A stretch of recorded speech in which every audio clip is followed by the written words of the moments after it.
Guys, napanood nyo na ba to?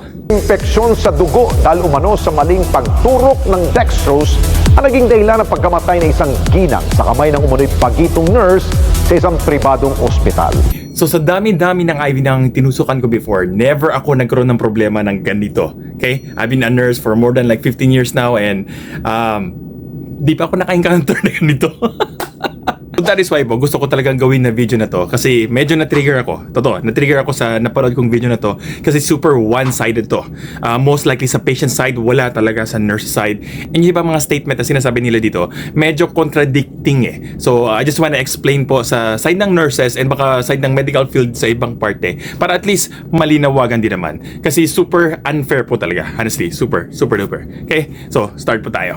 Magpa-check up si Mrs. sa St. Luke's Medical Center sa Quezon City.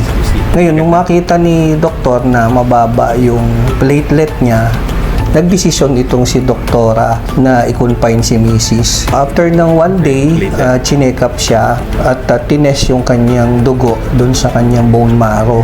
So, lumabas na mayroon siyang bone marrow cancer. Nagdesisyon ang mga doktor na magkaroon ng chemotherapy. First time namin malaman na bone marrow cancer siya.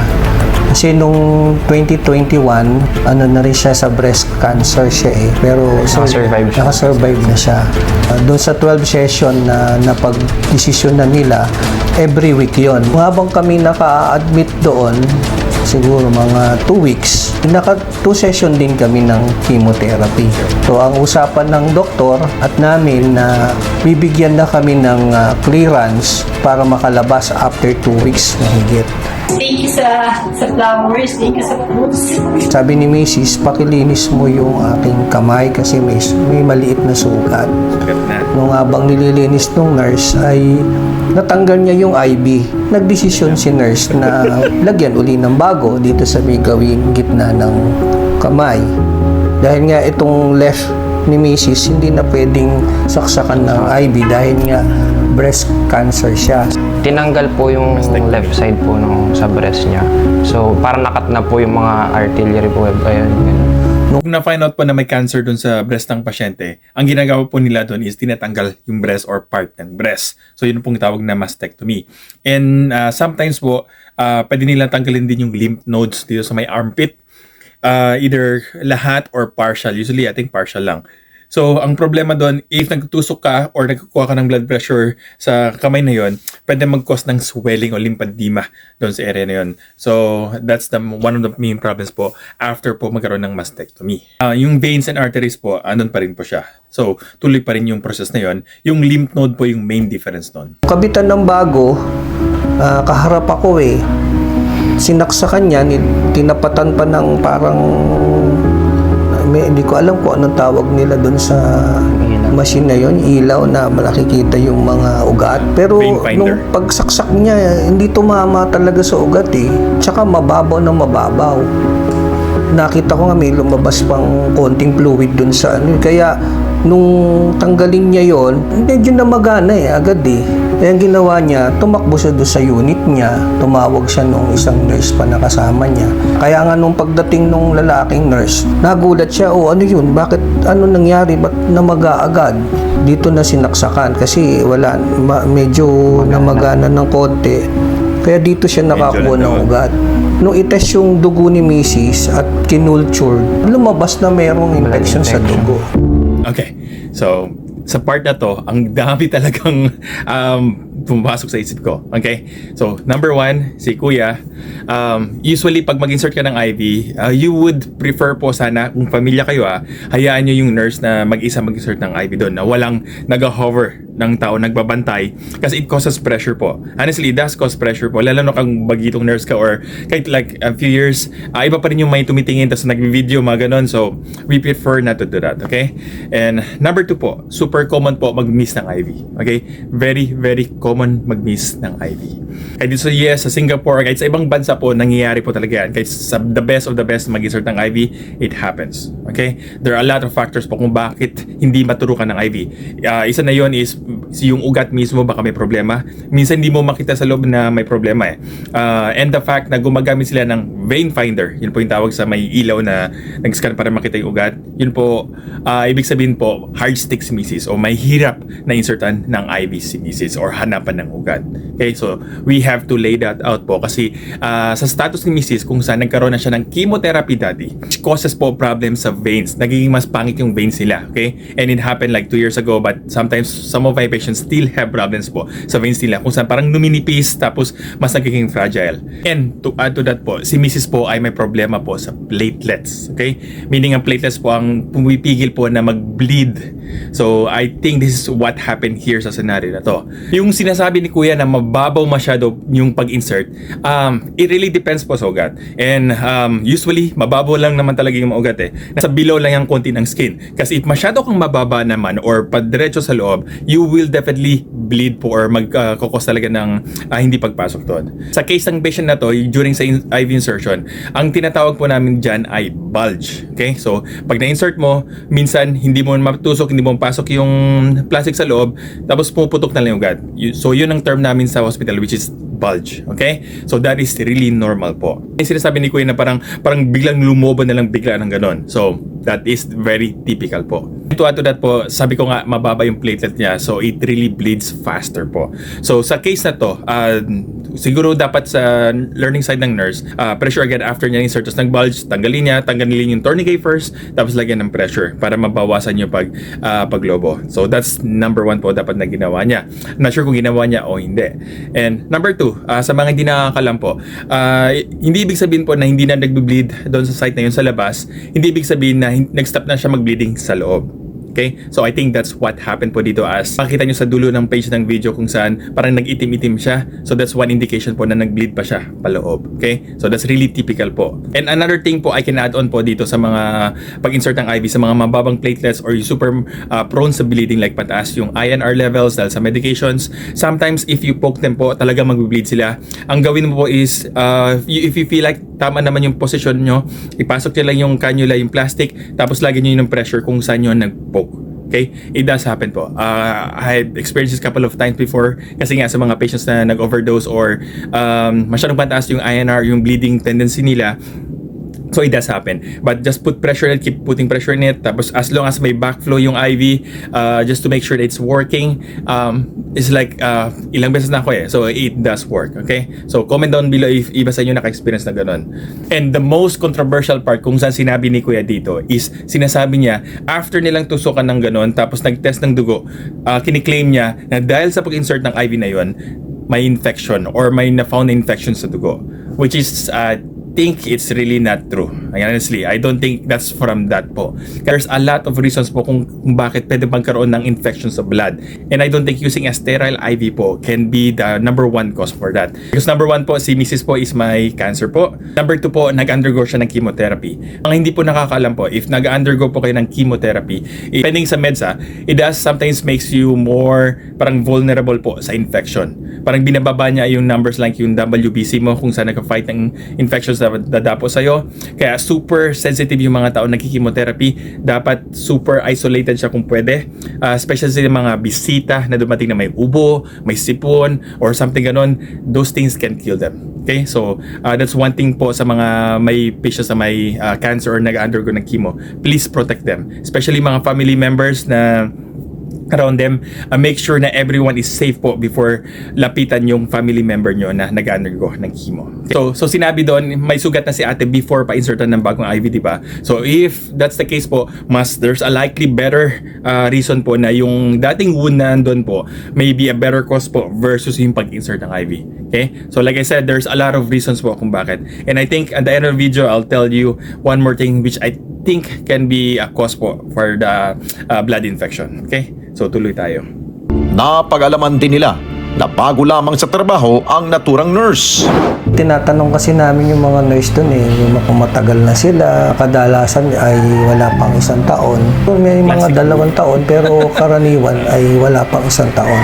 Nakipag-usap nga ako doon sa unit, sabi ng isang nurse doon na yung po ikang kaso ng misis nyo ay masyadong sensitive. Kaya ang sagot ko sa kanya, ganun palang alam nyo, sensitibo yung sakit ni misis. Bakit hinayaan nyo na yung baguhang nurse ang magsaksak. Ngayon kayong tinatawag na na expert Bakit hindi yun ang inassign para magsaksak ng IV?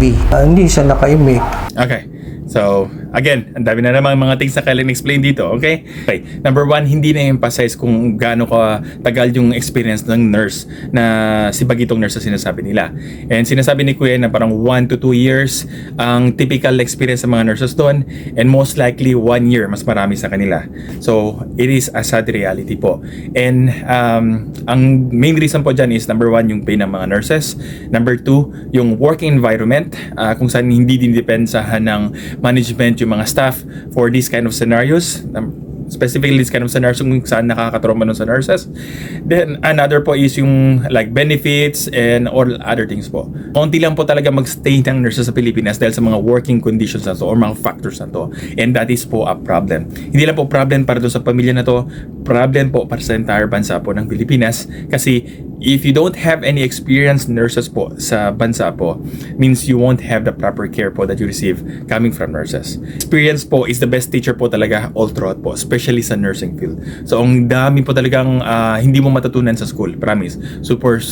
Another problem po nagko-connect po dito is since walang nurse na masyadong matagal, imagine nyo na lang, yung 1 to 2 years na naiwan doon, sila rin po mag-train sa mga bagong nurses.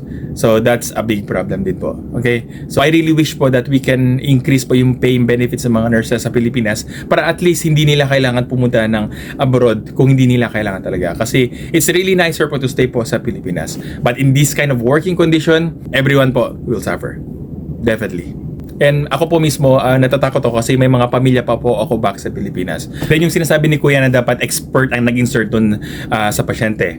Ganyan po nang sinabi nyo, 1 to 2 years lang po typically experience sa mga nurses sa floor na yon. And most of them are in 1 year experience. And one more thing po, ang typical rule po sa hospital po, kahit saan, usually mag-try po muna yung specific nurse na yon na mag-insert ng IV. Usually like dito sa US, 1 to 2 tries po ang allowed po nila. Typically 2 tries. Then if hindi kaya po, mag-move po sa next nurses. So that is a normal thing po talaga. Like I said po, na mag-miss ka. Okay? So that's how the process is.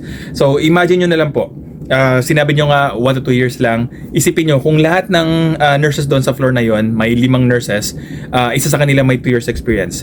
Hindi po ibig sabihin na yon po is wala siyang pasyente. Meron rin pong responsibilidad yung nurse na yon sa mga pasyente niya. Okay? So that's how it works po. Okay? So hindi siya pwede basta-basta lang pumunta doon mag-insert. Dapat muna mag-try yung mga bagitong nurse, and then doon sila mag-step in. So that's how it normally works po. Okay? Then hindi po ibig sabihin na maselan pa yung case ng misis nyo na dapat yung best nurse andun na sa kanila. Kasi sa floor na yon, hindi nyo po alam, baka meron pong ibang patient doon na mas kailangan yung expertise ng doong mas experienced na nurse. Okay? So gaya na lang if a patient yung naka-vent or nakatube sa trach or may mga mas hihirapan huminga or may mas close monitoring, so doon po mapa-assign yung more experienced na nurse na yon, and most likely baka busy siya doon. Okay? So that's how it is po. Kaya hindi po basta-basta yung option na ganun. Okay? Unless lang meron silang vascular access team, like meron most hospitals dito na tinatawag pa nila, but they have to try po muna to insert doon sa floor muna before nilang i-consult doon sa VAT team na yon. Okay? Bago kami i-discharge, ni-remind ko sa kanila yung reklamo namin tungkol dun sa kamay na na-infection yung pinaka-head nurse. Ang sabi daw sa itaas, gawa na lang kami ng letter para bigyan kami ng general discount. Ngayon sabi ko, nagreklamo ko, bakit general discount? Yung sabi naman ni patient experience, sir, kahit po kayo naka-discharge, ireklamo ninyo, naka-elevate pa rin po sa taas. Kung ano man po yung magiging decision nila, itatawag po namin. Okay. So, that's the word na I really hate po sa Pilipinas, yung word na yan, discount. Kasi honestly, kung umalis ka ng Pilipinas, yung mga nurses wala silang pakialam sa billing or like charging or anything like that. Wala na. Wala akong idea kung magkano yung syringe, magkano yung Foley catheter, magkano yung bill ng doktor. I don't have a say to that. Okay? So that's number one. I really wish na sana palitan yung system kung saan yung nurse pa nagdi-deal ng mga billing charges sa mga hospital. Lalo sa Pilipinas kung saan ang dami mo ng pasyente, billing is should not be one of those problem. Okay? Discharge process po is one of the hatest thing ko talaga bilang isang nurse sa Pilipinas. Kasi ang daming factors like yung pagsauli ng mga gamit, tapos i-close, tapos may darating na naman ipinapasauli kasi may billing statement. So I really hate that part po talaga. So I really wish we can do something about that. And of course po, kailangan po ng investigation. Okay? Hindi yan basta-basta na ganun. And also like I said earlier, nangyayari yung mga ganung bagay. Sa case na to, it looks like baka parang infiltration nata. Kasi hindi ko magets yung pag-bulge versus kung saan yung namaga. Mas iniisip ko ngayon na maga is parang more on infiltration. Infiltration po kung saan yung like sa fluids ng IV doon po napupunta sa like sa kamay o part ng kamay. And that can have several factors po kung bakit nangyayari yun. Like example na meron akong IV dito. Tapos yung pasyente po is parang na-move niya, natanggal ng konting cannula, and within 30 minutes po minsan depende sa bilis ng fluids pwede mag-cause ng ganun swelling. So like I said, it does happen po. We try to monitor that as much as we can, pero minsan hindi mo talaga maiwasan lalo na like at the wrong time, like perfect time na pag dumating si nurse, umalis siya, tapos doon muna parang dislodge ng konti, tapos nagli-leak doon sa subcutaneous tissue ng pasyente. So that's one thing. So anyway, at least si patient naka-discharge na. So tuloy tayo. Bukasan, nagising din na maaga, kumain lang ng almusal ng alas 6 para makainom ng gamot. Tapos maya-maya sumama na yung pakiramdam niya. Kaya nagdesisyon kami na dalhin uli siya sa St. Luke's. Pagdating namin doon sa St. Luke's, sa ER, sinabi ko na si Mrs. ay kalalabas lang, na dapat sana ay diniretso na sa room. Dahil kahapon lang lahat ng test ginawa. Okay.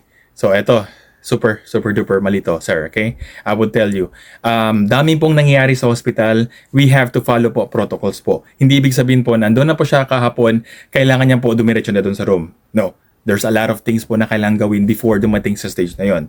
Okay? So, number one, hindi po natin alam kung anong reason kung bakit si Mrs. po ay nagkaroon ng ganung masamang pakiramdam.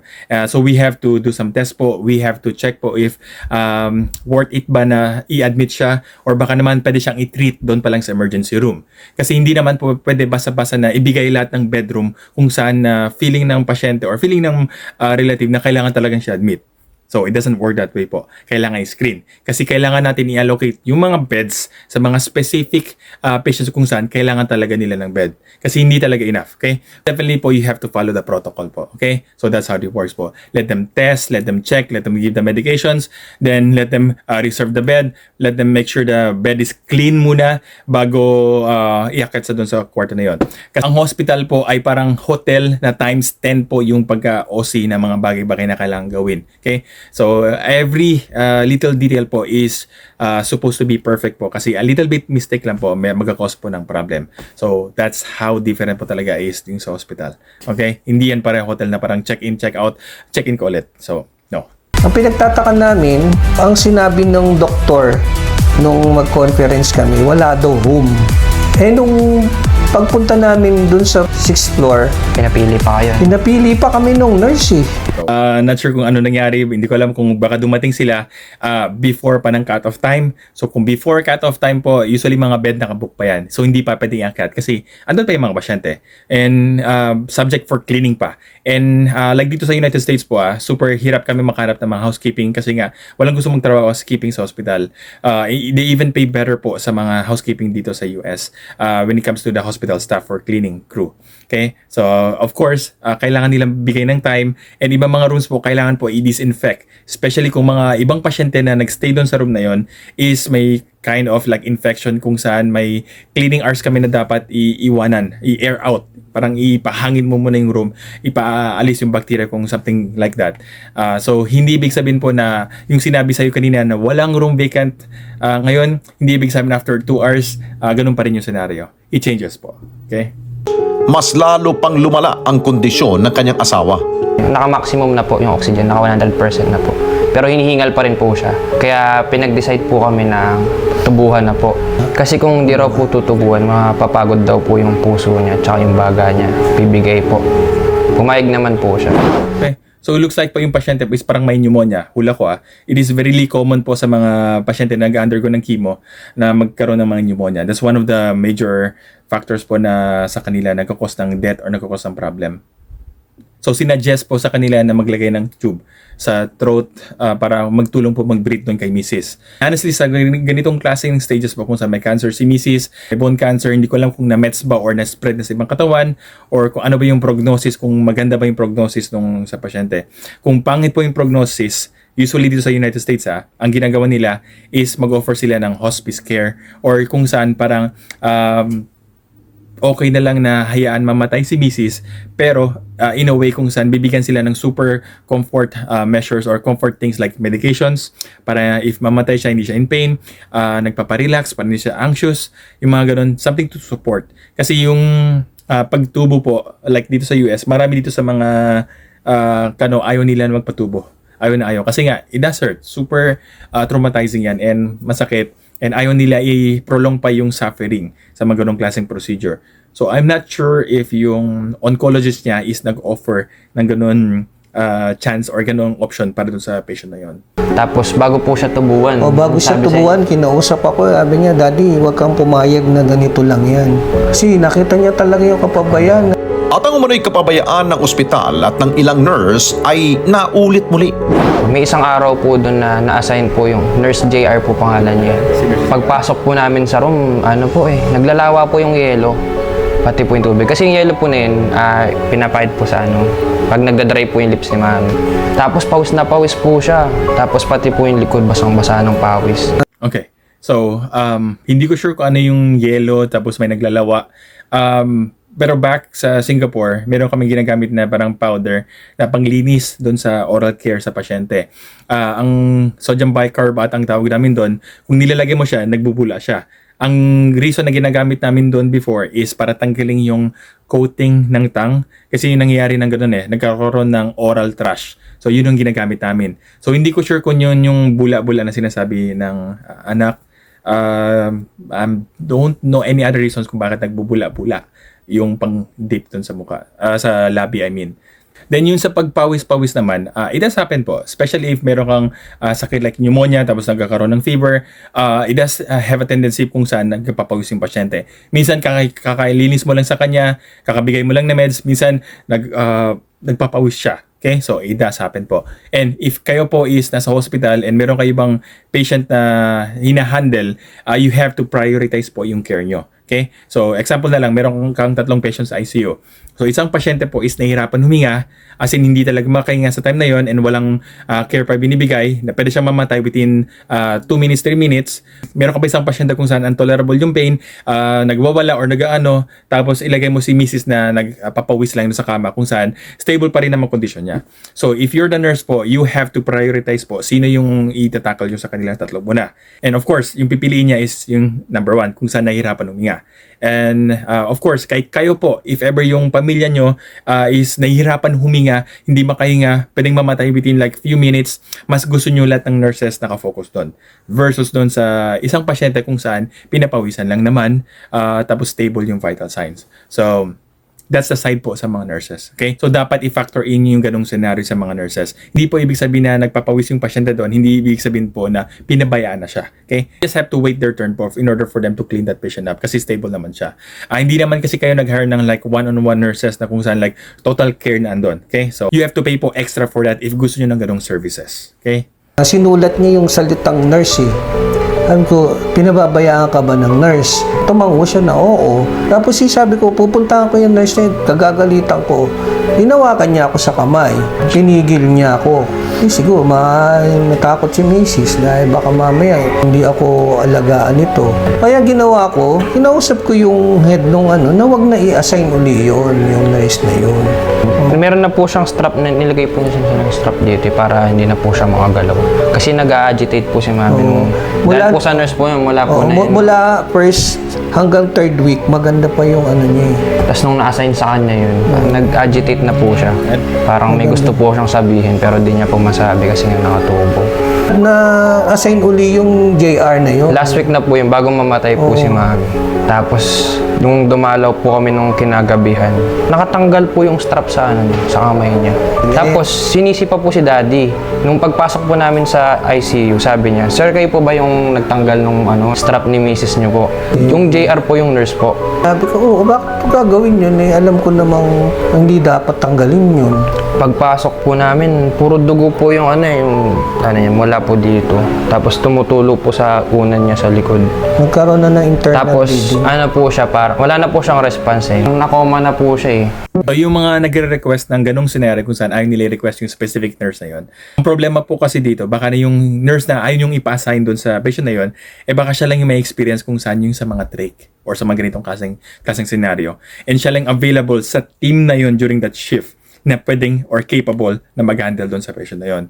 Like I said earlier po, isa to sa mga problem na piniface ng Philippines po. Kasi nga sa sobrang lahat ng nurses gusto umalis ng Pilipinas dahil sa working conditions. So this is one of the problems po you may experience din po or yung family nyo po may experience. Tapos yung strap, typical namin nilalagay talaga yan sa mga patients sa mga nakatubo. Kasi talagang nakaka-irritate yung tubo pagpasok.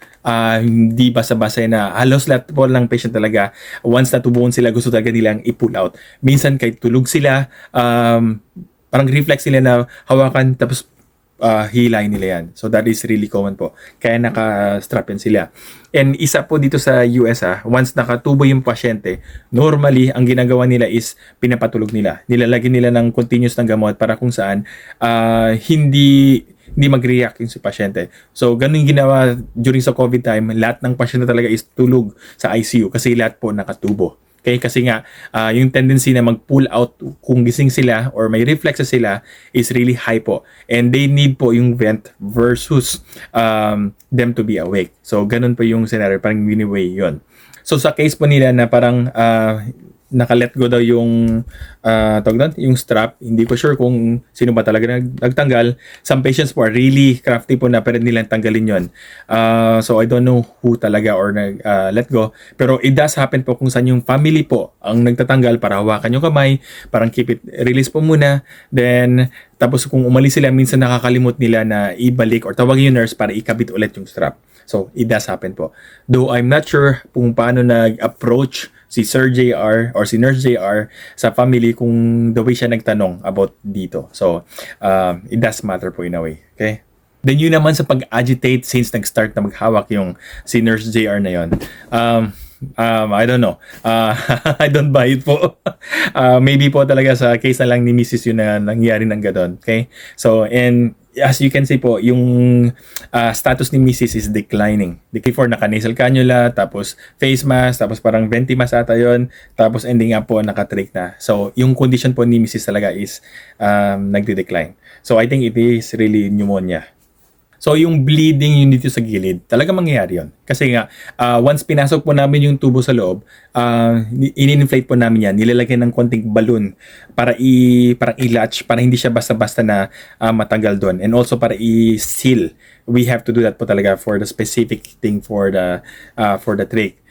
So, pag tinanggal yun na hindi nag-inflate, syempre, parang may bola doon na hinihila. Tapos, that can cause po some bleeding. So, it does happen po. It's really common. What's worse po para sa pasyente po is mababa yung platelet niya. So, bleeding po is really a high risk for this particular patient. At nitong nagdaang 2 ng Disyembre, tuluyan ng pumanaw si Ana. At ang kanilang bills sa ospital, lumobo ng halos 5 milyong piso. Inipit po yung death certificate. Nasa kanila po yung original. Hanggang ngayon po. 4.8 yung naiwan namin doon. Kahit doon sa makukuha ni Mrs., kulang na kulang yun. Hanggang ngayon ay wala pa rin umanong malinaw na sagot ang pamunuan ng ospital kaugnay sa inirereklamo nilang kapabayaan ng ilang nurse. Before mamatay si Mrs., nagharap-harap kami. Hindi ko alam kung vice president siya, yung babae. Tapos yung head nung nurse nung sa 5th floor, kung saan nangyari yung ano. Tapos yung head ng patient experience. Relation. Ito nang nasa ICU si Mrs. Kasi pinapalo up ko pa rin yun eh. Bandang November. Kung ano na ang decision nyo. Sabi nila, ang decision lang daw nila, yun yung pagbibigay ng discount na yun. Wala na. Sa kabila nito, ang programa nagbigay sa kanila ng ilang payo para umusad ang investigasyon sa pagkamatay ni Ana. Nag-blatter na kami sa Galas Police Station. Kaya gulat nga rin yung mga polis doon, nakausap namin. Kasi talagang sa picture pa lang makikita mo na kapabayaan na to. Masaklap yung nangyari sa asawa ko. Nagtiwala kami sa St. Luke's. Pero dun sa nangyaring kapabayaan na yun, hindi namin palalampasin yun. Gusto namin makamit kung ano yung dapat makamit namin. Yung hustisya sa asawa ko. Kaya gagawin ko lahat. Kahit na maliit lang akong tao, gusto ko i-expose yung kapabayaan nila.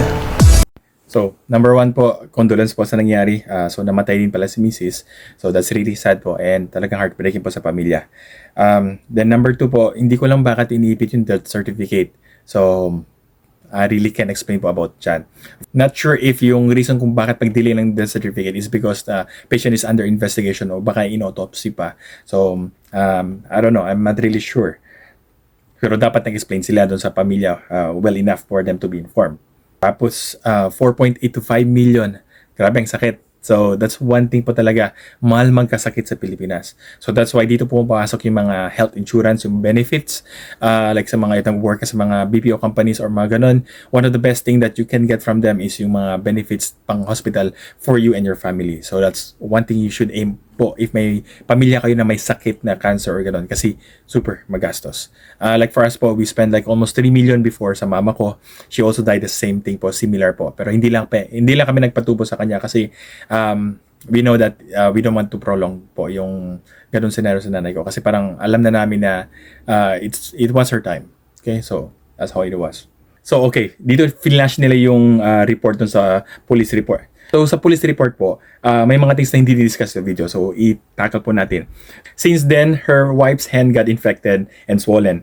A test was conducted and found out that her wife has a blood infection and needs to be treated first. Hence, the chemotherapy was stopped temporarily. So hindi sinabi yon.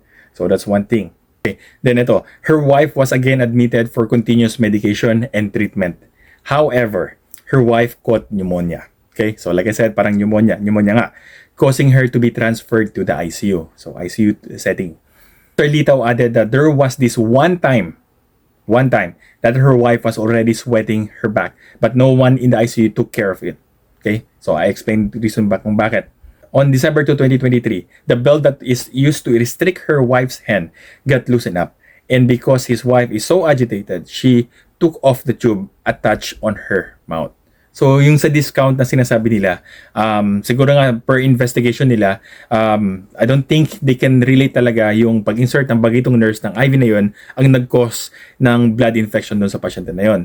Kasi like I said earlier, ang daming reasons kung bakit. So, that's why siguro firm si St. Luke's na ayaw nila bigyan ng additional discount. Kasi nga, they don't think na it's really their fault. Okay? So, that's per investigation. And siguro, by law, they find a way na kung saan pwede lang i-defend sarili nila based on the facts that they have. So, that's how it typically goes po. Unless na talagang may problemang ginawa si hospital na talagang super severe kung saan hindi nila matakban, lalo na pag nag-lawyer up yung familia. So, pag ganung scenario, usually, nagbibigay talaga si hospital ng pera. Parang compensation or parang areglo na lang. So, it does happen po yung mga areglo na yan only if talagang guilty yung hospital. Okay, so take note. So, number 1 po ay sympathize po sa pamilya. Alam ko, super hirap po mawala ng ilaw ng tahanan. Kasi kami rin po is ganun pong scenario na nawala po si mama dahil sa cancer din. And it happened po a very similar way po sa kanila kung saan si mama po is after ng chemotherapy, umuwi. Tapos bumalik kami kasi pumangit yung condition niya. Tapos gumagaling na si mama, akala namin. Pero yun pala, nag-start na siya mag-develop ng pneumonia. Kasi like I said, super prone sila sa mga ganun. So we do have similarities po. Ang difference lang sa amin po is hindi na kami tumuloy sa pag-intubate. Kasi alam namin na parang nasa terminal stage na and yung doktor na nagsabi sa amin is parang ayaw nyo nang i-prolong kasi nga there's no end to it kung mag-tube. Tapos parang wala naman magandang prognosis o wala naman magandang outcome kasi nga masyadong spread na yung cancer ng mama ko. So, that's one difference po sa amin. Not sure kung na-explain sa inyo maigi yung sa side ng oncologist nyo or baka yung fighting spirit ni mami is talagang push push pa. So, it really depends po. Kanya-kanya pong decision when it comes to this kind of things. Usually, it falls under po sa patient po talaga. And sa family, once unconscious na yung pasyente. We have to respect po kung ano man decision po ng patient, ng family, and all. If you think po na may maling ginawa yung nurses, make sure po you have to check po or verify muna sa ibang tao na nag-work sa medical field. Okay? At least to explain their side kung paano nangyari or ano nangyayari. Okay? So, not like this na parang one-sided. Kasi if you ask any nurses about sa nangyari sa pag-insert ng IV, tapos naglobo ng ganon, they will definitely say po na it's normal and it happens, and I don't think they will agree sa inyo na yun ang naging cause ng infection. Okay, so that's a really clear thing po. So sa dalawang nurses naman, I'm sorry you guys have to go through this thing. Alam ko super nag-take ng toll to sa mental health nyo, sa professionalism nyo. Alam ko maraming nurses nag-quit based on this kind of scenario. Really, ang dami kong kakilala na like, nope, this is not for me. So, alis na sila ng nursing because of this kind of scenario. And kahit ako po mismo, may mga na-encounter ako before kung saan parang nasa verge of quitting ako. And I did quit before for this kind of scenarios before. And of course, bumalik lang ako kasi nga, I have this calling to be a nurse. Kahit na may hirap, part ng katawan ko naghahanap pa rin. But at least, I was able to find a place po kung saan napapractice ko siya ngayon dito sa United States, na gusto ko yung profession ko, na hindi ko nararanasan yung ganitong scenario or yung benefits, mas maganda benefits ko. So, super comfortable ako sa life ko dito. And in this kind of tratos coming from family members and staff and management kung saan nire-respeto nila yung mga nurses, unlike back sa Pilipinas. I'm sorry to say that, but ibang-iba po talaga pagtrato ng nurses back sa Philippines versus dito sa US. Sa network po, hopefully naman sana next time po, I know you're trying to do things, you're helping a lot of people based on sa mga videos nyo. I upload po, appreciate po yung ginagawa nyo sa mga madla, pero you have to make sure din po na you get all the sides. Kasi based sa video na to, parang dinownplay nyo si nurses na wala man lang kinukuha ang side nila. Okay? So parang nasira yung integrity ng mga nurses na to based on the facts that you have. You know, hindi pwede magsalita yung mga staff na yun kasi nga under sa protocols ng hospital sa mga ganon, hindi yan sila pagsasalitain or bawal sila magsalita. But you should have gotten opinion po from other medical field po, other nurses, other doctors, other staff po. Again po, let's make sure po to get both sides of the story po before publishing po sa social media. Okay? Again, bye-bye.